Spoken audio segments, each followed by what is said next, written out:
What if I told you that you could walk through an entire airport, from curb to gate, without ever once pulling out your passport or your boarding pass?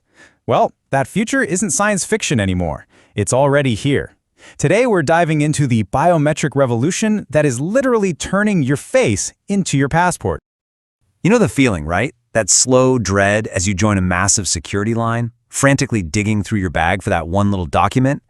Well, what if that whole chaotic, stressful process could just, vanish? It's happening right now. And look, this is not some tiny pilot program we're talking about. As we speak, this technology is up and running in 238 U.S. airports. It's a quiet takeover that has already swept across the country, and it's completely changing how we travel. The industry? Oh, they are all in. A truly staggering 98% of airlines have either already rolled out biometric systems or have concrete plans to do so. This isn't just a trend, folks. This is the new gold standard for air travel. And you know what happens when an entire industry gets on board? The money follows. The airport biometrics market is set to be worth a cool $6.5 billion by 2032. That kind of massive investment tells you one thing. This technology is here to solve one of travel's biggest, most universal headaches, the endless waiting. So how exactly does this magic work? How does it deliver on that incredible promise? Well, let's start with the big one, the potential end of airport lines as we know it. The whole idea revolves around what the industry calls a seamless journey. Think of it as a single token experience. From the second you walk in to check your bags to the moment you step onto the plane, your face is the only ID you need. That's it. No more digging for your passport at every single stop. Okay, so if your face is your passport, what does that journey actually look and feel like for you, the traveler? Let's walk through it. The whole thing is designed to be incredibly simple. It really boils down to 4 key moments. First, before you even leave home, you do a quick pre-travel enrollment, basically linking a photo of yourself to your travel documents. Then, when you get to the airport, check-in is instant. A camera sees you, knows who you are. From there, you just cruise through a touchless security checkpoint. And finally, you get to the gate and it's face-first boarding. A quick scan, and you're on the plane. Easy. And hey, this is already happening in some of the biggest and best airports on the planet. Singapore's Changi Airport, they've got passport-free immigration.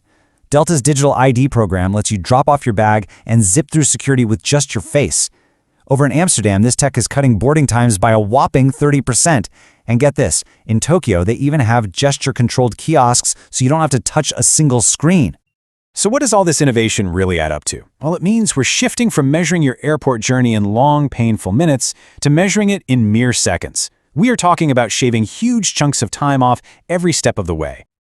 Just look at Delta's program. At some of their checkpoints, the average wait time just plummeted from a full 2 minutes down to just 30 seconds. Now you might think, what's a minute and a half? But when you're running late for a flight, that is everything. The numbers are just as mind-blowing at border control. At Orlando International Airport, for example, bringing in biometrics slashed the average wait time by 65%. Think about that. Instead of that long, exhausting line after a 10-hour flight, people are getting through in a fraction of the time.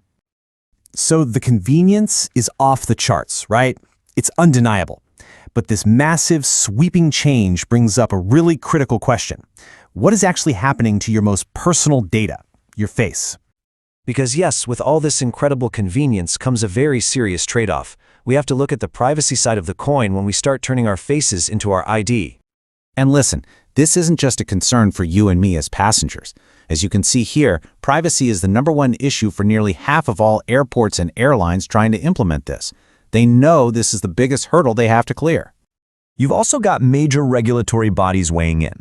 The European Data Protection Board has put a stake in the ground, making their stance crystal clear.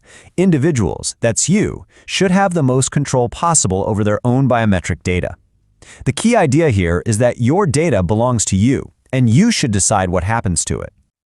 But here is the stark reality, at least in the United States. While U.S. citizens can still choose to opt out of this, a new rule is making facial scanning mandatory for all foreign nationals entering or leaving the country. And that kicks in at the end of 2025. For millions and millions of travelers, this will not be optional. So what actually happens to that picture of your face? Well, for a U.S. citizen who opts in, the airline sends the image to Customs and Border Protection, or CBP, for a quick match, and then the airline's copy gets deleted within 12 hours. But for foreign nationals, CBP can store those images for up to 75 years. That is a massive difference in how long your data is kept. Okay, so even with these big privacy questions hanging in the air, the forward momentum here is just undeniable. So let's take a quick look at where this is all headed as we fly into the future. This timeline shows you just how fast this is accelerating. By 2025, we're going to have global standards for these digital travel credentials. By 2027, 3/4 of airports plan to be using biometrics at multiple points in the journey. And by 2030, the number of these biometric touchpoints around the world is expected to explode by over 300%. So what's the end game? What's the ultimate vision for the industry? Well, it's something called the One ID initiative. The goal is to create a single, super secure digital identity, probably stored right on your phone, that you completely control. This one credential would be all you'd ever need to fly anywhere in the world, putting you back in charge of your own data. And that brings us full circle. This incredible convenience is no longer some dream about the future. It's here. The airport journey is becoming faster and easier than we could have ever imagined. So the only question left is the one we all have to ask ourselves. For this level of ease, what price are we really willing to pay?